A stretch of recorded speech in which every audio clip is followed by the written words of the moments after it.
Avez-vous déjà eu l'impression que votre cerveau est une radio allumée à fond, que vous ne pouvez pas éteindre?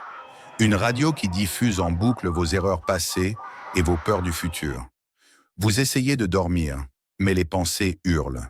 Vous essayez de sourire, mais le stress vous ronge. C'était la vie d'Elias.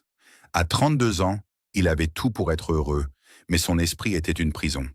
Il était ce qu'on appelle un overthinker, quelqu'un qui pense trop, tout le temps.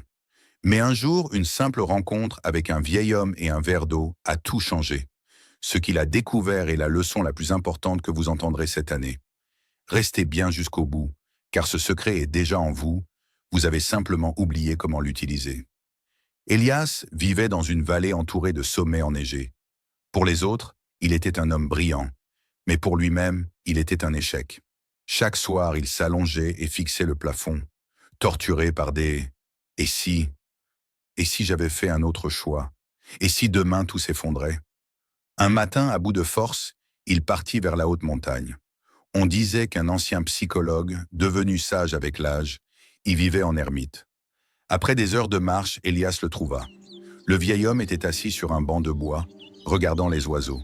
Son visage était si paisible qu'il semblait faire partie de la roche et du vent.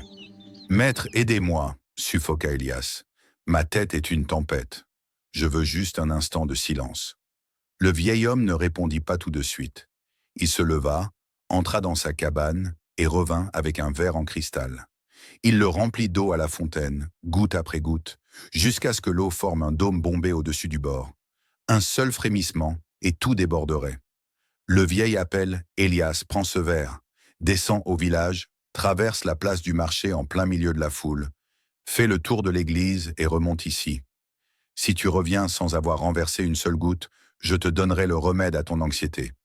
Elias était stupéfait et dit « C'est tout ?» Le vieil répondit « C'est tout, mais n'oublie pas, une seule goutte, et tu échoues. » Elias prit le verre. Ses doigts se serrèrent sur le cristal. Il commença la descente. Arrivé au village, c'était le chaos habituel. C'était jour de foire. Des charrettes grinçaient, des vendeurs de bestiaux criaient leur prix, des enfants couraient partout. Un chien faillit le percuter. Un ancien ami l'interpella de loin.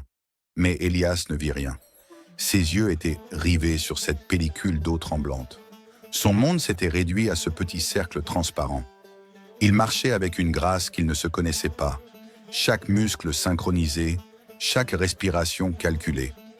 Il ne pensait plus à ses dettes, ni à ses regrets de jeunesse, ni à ses peurs du lendemain. Il n'était qu'équilibre. Lorsqu'il remonta enfin la colline, le verre était toujours plein. Il le posa devant le sage, triomphant. « Je l'ai fait! Pas une goutte !» Le vieil homme sourit. « Dis-moi, Elias, as-tu remarqué les insultes de l'homme à l'entrée du village? As-tu vu la beauté des fleurs fraîchement coupées au marché? » « Non, » répondit Elias, « je ne voyais que l'eau. » « Et tes inquiétudes habituelles? Ont-elles hanté ton esprit pendant ta marche? » Elias resta silencieux un instant. « Non, pour la première fois, elles ont disparu. »« Voilà ton remède, » dit le sage. « La paix n'est pas ailleurs. Elle est dans l'attention totale à ce que tu fais, ici et maintenant. Quand ton esprit est pleinement engagé dans le présent, il n'y a plus de place pour le bruit. Le verre d'eau, c'est ta vie. Porte-la avec la même attention et la tempête se calmera d'elle-même. » Elias redescendit, mais ce n'était plus le même homme. Il avait compris que la paix n'est pas une destination, mais une façon de marcher. Et vous? Quel est le verre d'eau sur lequel vous devez vous concentrer aujourd'hui? Si cette histoire vous a aidé à voir plus clair, partagez-la. Parfois, une simple perspective suffit à changer une vie. N'oubliez pas de vous abonner pour ne pas manquer nos prochaines sagesses. Restez présents et restez en paix.